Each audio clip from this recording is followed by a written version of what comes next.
a Liberamente, variazioni e scorribande,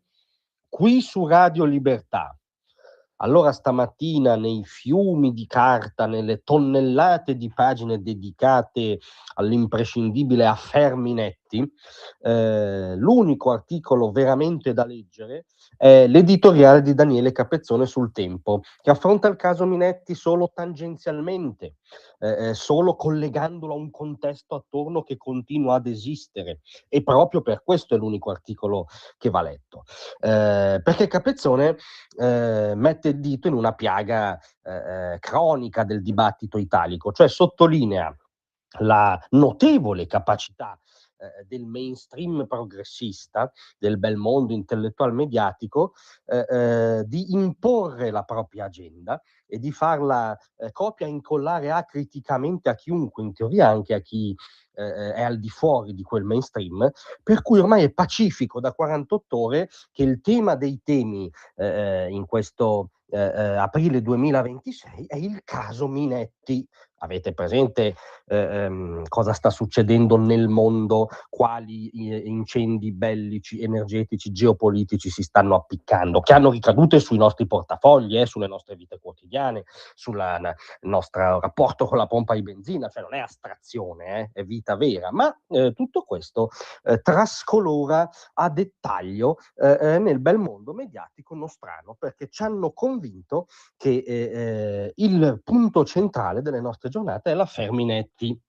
mentre nel frattempo sono accadute un po' di cose che Capezzone mette in fila. È accaduto diciamo un aggravamento di quella cagnara ideologica ormai nota da lustri come 25 aprile, come festa taroccata della liberazione, che quest'anno è arrivata al punto di non ritorno, perché quando tu cacci degli ebrei dal corteo che dovrebbe festeggiare la sconfitta del nazifascismo e gli urli addosso siete solo saponette mancate, è evidente che qualunque atomo di senso si è dileguato, che siamo nel delirio, che bisogna fare una riflessione su cos'è questa ricorrenza e su cos'è questo mondo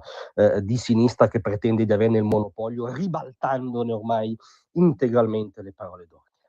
È successo che hanno tentato per la terza volta di sparare, di uccidere il presidente degli Stati Uniti in carica, un fatterello che il suddetto mainstream ha archiviato in mezz'oretta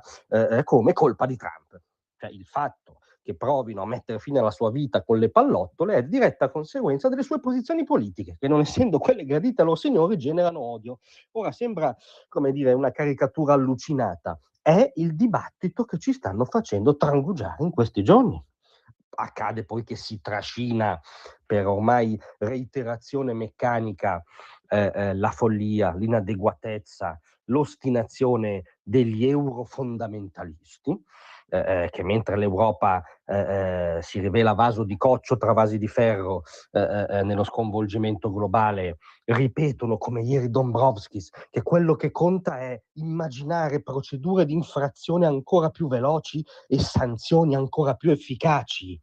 Cioè l'Eurosoviet aggrava addirittura la propria follia, un'altra cosa che una ricaduta quotidiana nelle nostre vite e nelle nostre prospettive, ma viene fatta passare come cosa non solo normale ma doverosa. In tutto questo il punto è l'affair Minetti. Ora intendiamoci, l'affair Minetti ha ovviamente elementi di notizia rilevanti, anche inquietanti, ma non solo non è il tema dei temi, ma se proprio vogliamo scendere nel merito, anche oggi è trattato con un'ottica un filo miope, un filo strumentale, perché lo si vuole incollare e schiaffare tutto addosso al governo, addosso a Nordio, nella fattispecie di cui si chiedono le dimissioni, ma quello vabbè ormai se sei una firma del mainstream devi iniziare chiedendo le dimissioni a Nordio, di qualunque cosa tu ti occupi, è ormai un segnale di riconoscimento tra di loro, quando però ci sarebbero altri due livelli non irrilevanti della questione.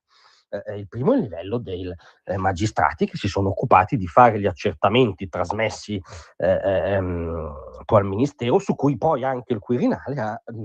reputato di procedere con l'istituto della grazia. Ricordiamo Nicole Minetti, condannata per induzione della prostituzione e peculato, che ha ottenuto la grazia da Mattarella, per questioni relative a un figlio adottivo che avrebbe, ormai a questo punto non si sa più, gravi problemi di salute. Un'inchiesta del Fatto Quotidiano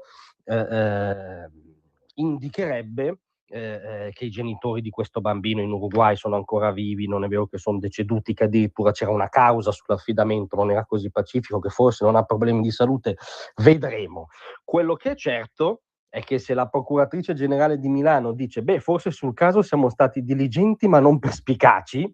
è perché sono loro, diciamo, gli addetti al reperimento e alla valutazione delle informazioni, da un lato. E poi c'è il piano alto, che è il piano del Quirinale, proprio perché nessuno si sognerebbe, vero, di ridurre Sergio Mattarella a un mero passacarte, a un notaio che non ha neanche ben contezza di quello sotto cui giustappone la propria firma. Proprio per questo nessuno insinuerà che Mattarella non sapeva nulla, non padroneggiava la materia, non ha svolto un ruolo attivo, no, con un consenso consapevole per poi procedere con la grazia. Quindi, però il livello della procura, il livello del Quirinale è intoccabile, intoccato, tutto scagliato addosso al governo. Quindi c'è una strumentalità nel trattare una notizia che poi viene fatta diventare il centro del mondo. Non è il centro del mondo. Qui a Radio Libertà ci rifiutiamo di farne il centro del mondo, continuiamo a giudicare assai più rilevante